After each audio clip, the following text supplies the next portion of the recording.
Hello friends, this is your personal English coach Divyam here, and today we're going to study The Patriot by Robert Browning in English. The reason I said in English is if you see my previous video, I have explained it in Hindi because I thought the poem was a little bit difficult. Alright, so let's begin. It was roses, roses all the way, with myrtle mixed in my path like mad. The house roofs seemed to heave and sway, the church spires flamed, such flags they had, a year ago on this very day. The poem starts with a patriot describing an event, a grand public welcome that took place a year ago on the very same day. He is remembering the past, and he builds a picture for us as he remembers that day. His walking path was covered with lots and lots of rose petals with myrtle mixed in them.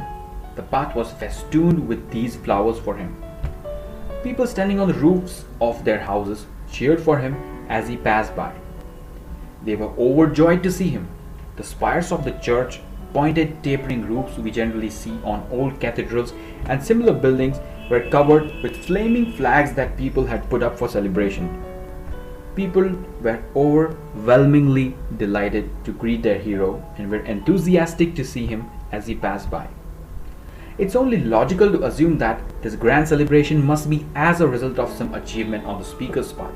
Perhaps it was a victory in a war, or the assemblage for fighting one, or winning a popular election to an office, or being nominated as a ruler, or maybe something else. It can be assumed at this point in the poem that it concerned the common people highly, and they were happy on the occasion. The patriot is seen as a public hero in this stanza, who is greeted with much love and affection by the commoners. Let's move on to the next stanza. Stanza number 2. The air broke into mist with bells. The old walls rocked with the crowd and cries. Had I said, "Good folks, your noise repels, but give me your sun from yonder skies," they had answered, "and afterward, what else?" In the second stanza of the poem, the speaker continues narrating the old story from the same day a year ago. He describes the event to the readers. People were rejoicing by ringing bells, and the entire atmosphere was thick with its noise. They were standing on some kind of old structure and cheering for the patriot with cries rocking the walls. Now the patriot says, had he asked the public for anything, even the dearest thing on which their sustenance depends, they would have readily given to him. Such great was his image. They would then ask him what else he wanted. We can see the exuberance of the people at the sight of the poet. The poet is trying to establish the kind of popularity the speaker had through this stanza. There's nothing more to explain in the stanza number 2. Moving on to stanza number 3. Alack, it was I who leaped at the sun, to give it my loving friends to keep. Not man could do, have I left undone. And you see my harvest, what I reap. This very day, now, a year is run. The third stanza of the poem is the speaker's discourse on what all he did for his country. It begins with the poet giving a subtle reference to the old Greek mythological tale of Icarus and Daedalus. Icarus was the son of the great inventor Daedalus, and the story revolves around the escape of these two men from a high tower where they were held prisoners by making wings out of the bird feather and wax. Icarus, taken aback with the ability of flight, flies too close to the sun, which causes the wax in his wings to melt and eventual fall, which kills him. Just like Icarus, the speaker admits that he too was overly ambitious and leaped at the sun. Giving the sun his loving friends to keep may suggest that his actions somehow caused the death of his close friends. Here again, we can hypothesize that the patriot is talking about some battle that he claimed the lives of his dear one. He did everything a man could have done to make things right. Despite this, he is facing undeserved end. He calls to attention the miserable state he is in. The term harvest and reap are closely seen as common metaphors for karma, and the poet uses this to convey that what he is facing is not what he truly deserves. He says it has been a year since that day. Here, the poet ends the speaker's flashback. Moving on to the stanza number 4. There's nobody on the housetops now. Just a bell-side few at the window set, for the best of the sight is all along at the shambles gate, or better yet, but the very scaffold's foot I trow. The speaker returns to the present and talks about what he sees. He describes the present setting in a way contrasts it with one on the same day a year ago. Now he has been convicted, or we can say criminalized, and is being led to the gallows to be put to death. As opposed to the setting in the first stanza, now the place is all empty. Now there's nobody on the rooftops cheering him. Only old men who are taken down by palsy, or we can say paralysis, and unable to cross the threshold of their houses, are watching the Patriot as he marches towards his death. The reason why no one is there to see the speaker is because people have gathered at the shambles gate, the gate of gallows, to see him die. The people want to be where the action is. The speaker further makes the heart-touching comment that the best sight is at the gate of the slaughterhouse, or the very foot of the scaffold.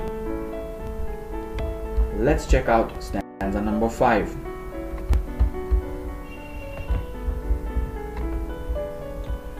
I go in rain, and more than needs, a rope cuts my wrists behind, and I think by the feel my forehead bleeds, for they fling, whoever has a mind, stones at me for my year's misdeeds. The 5th stanza is a continuation of the previous one and further describes the speaker's humiliation at the hands of the people. The poet starts with filling up the setting even more. It is raining and the speaker is walking towards the scaffold. His hands are tied behind a tight rope, so tight that it cuts his wrists. He has now arrived closer to the shambles gate, where all the people are gathered. The Patriot, in his own mind, knowing the steadfast certainty of death ahead of him. As he's walking, he thinks he's bleeding from his forehead. He can only feel the trickling of blood. People are throwing stones at him, and they are causing injuries, so stones have replaced the petal of roses. He says that people who are throwing stones are the ones who have an active mind and are aware of his misdeeds. The speaker doesn't seem to be angry with these people for throwing stones at him. It suggests that despite the treatment he is receiving, he doesn't blame the people. He knows that they have misunderstood him. Finally, the last stanza. Thus I entered, and thus I go. In triumphs, people have dropped down dead, paid by the world, what dost thou owe me? God might question, now instead, this God shall repay, I am safer so. The last stanza of the poem reflects on the Patriot's death. It is full of philosophical and religious ideas. Thus I entered and thus I go.